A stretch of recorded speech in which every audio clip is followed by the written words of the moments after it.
Alors la première chose, c'est que je crois profondément que l'ESS, à l'image des acteurs traditionnels, a pu avoir une défiance vis-à-vis du numérique ou de l'économie numérique, mais à l'instar de l'économie traditionnelle. Il n'y a pas forcément de différence dans cette défiance vis-à-vis du numérique ou de l'économie numérique en général.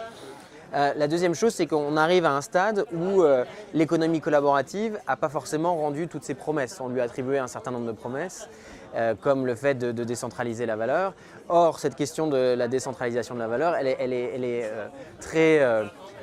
c'est l'une des questions prioritaires justement de l'économie sociale et solidaire au quotidien.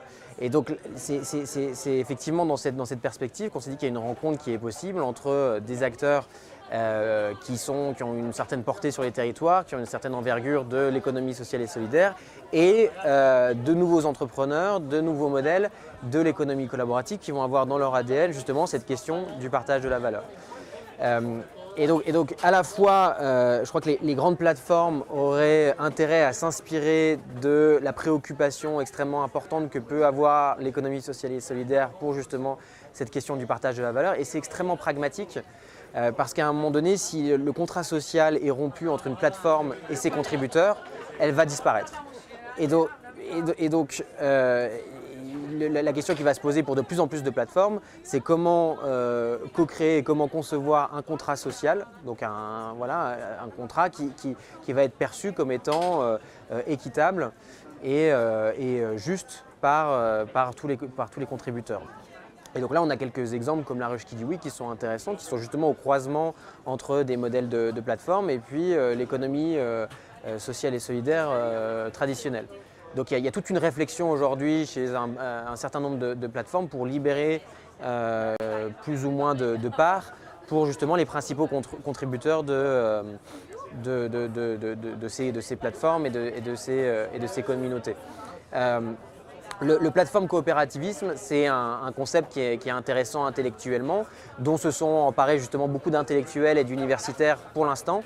Et ce serait intéressant de plus en plus de le faire justement atterrir dans du concret et que des entrepreneurs créent des modèles décentralisés dès le départ.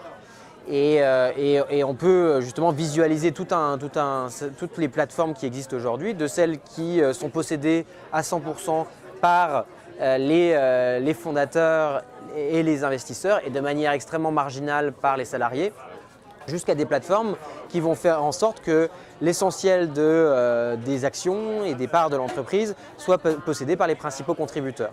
Et en fait, entre les deux, vous avez tout un panel d'entreprises qui expérimentent aujourd'hui. Et effectivement, pour les modèles les plus décentralisés, c'est là où blockchain ouvre un certain nombre de perspectives. Et on est encore dans une période d'expérimentation et de balbutiement.